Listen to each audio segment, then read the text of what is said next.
అందరికీ నమస్కారం. నల్గొండ ఈ పేరు వినగానే మనందరికీ గుర్తొచ్చేది ఫ్లోరైడ్. ఒకప్పుడు ఈ జిల్లా పేరు వింటే ఆడపిల్లని కూడా ఇవ్వడానికి భయపడేవాళ్ళు.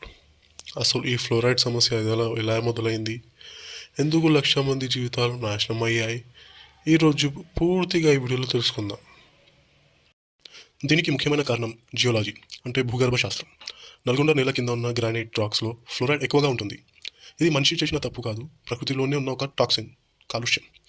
1937లో నిజాం కాలంలోనే దీన్ని మొదటిసారి గుర్తించారు.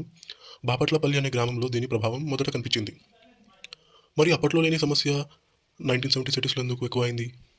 అప్పట్లో వర్షాలు లేక చెరువులు ఎండిపోయాయి. అయితే ప్రజలు బోర్వెల్స్ దున్నడం స్టార్ట్ చేశారు. మేము నెలలోకి ఎంత లోతుగా వెళ్తే ఫ్లోరైడ్ లెవెల్స్ అంత ఎక్కువగా ఉన్నాయి. మరి WHO ప్రకారం వాటర్లో ఫ్లోరైడ్ 1.5 ppm కంటే ఎక్కువగా ఉండొద్దు. కానీ నల్గొండలోని ఇది 10-20 ppm దాకా ఉంది. దీనివల్ల స్కెలిటన్ ఫోరోసిస్ వచ్చి మన బోన్స్ వంకర అయిపోయాయి, పళ్ళు నల్లగా పడాయి. ఈ ఫ్లోరైడ్ ఒక తరం మొత్తం నాశనం చేసింది. కానీ ఇప్పుడు పరిస్థితి మారింది. గ్రౌండ్ వాటర్ వదిలేసి కృష్ణా నది నీళ్లు నాగార్జున సాగర్ డ్యామ్ నుంచి ఇవ్వడం మొదలుపెట్టారు. మిషన్ భగీరథ.